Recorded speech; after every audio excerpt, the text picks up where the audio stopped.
Remember, remember, the 5th of November, gunpowder, treason and plot. I see no reason why Guy Fawkes should ever be forgot. A short rhyme that I, along with numerous other children growing up in England, learned in school, and yet today it seems that many have forgotten the story. In the early 1600s, England was under a Protestant king, King James. Born in Edinburgh Castle, he ascended to the Scottish throne, and when the Scottish and English thrones merged in 1603, he became the King of England as well.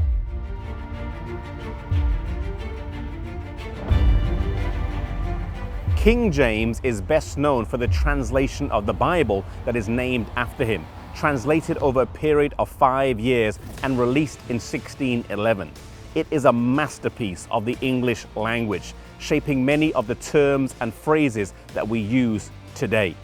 Had the gunpowder plot in 1605 been successful, it is likely that the work of translation would have stopped.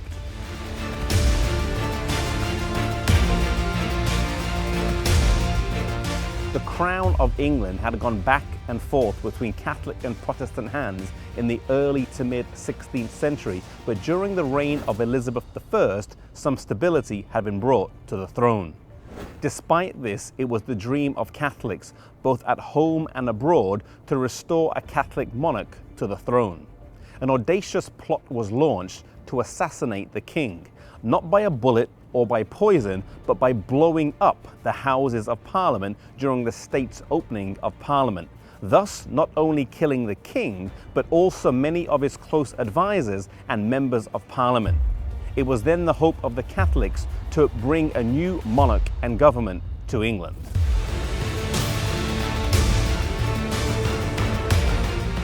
In those days, security was not what it is today, and they were able to rent a space underneath Parliament which they filled with 36 barrels of gunpowder.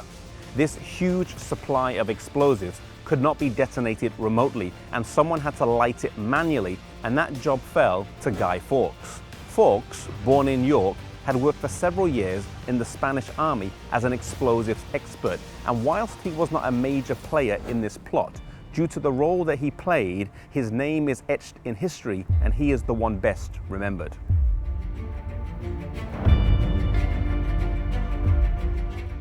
Up to this point, everything had been kept top secret, but there was to be a fortunate leak.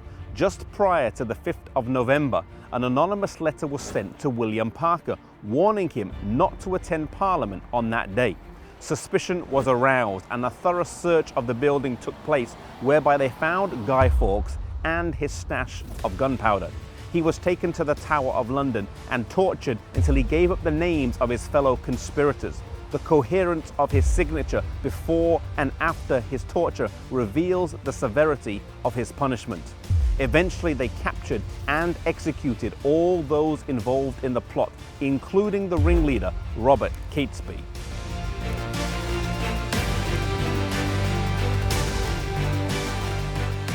The king and Parliament had been saved. England had been spared under the bloody takeover, and Protestantism remained the dominant religion. Today, this event is commemorated in every village, town and city across the country, with bonfires being lit, and an event often fondly known as Bonfire Night. In a country that has remained independent for hundreds of years, this is perhaps the closest thing to a national or Independence Day celebration. Something that stands out from this episode of history is how thin and fragile the line is between freedom and tyranny. A famous person once said that your freedom and mine cannot be separated. And yet today we live in a society where if someone's rights are being abused, people are more likely to film it on their mobile phones than they are to stop and do something to help.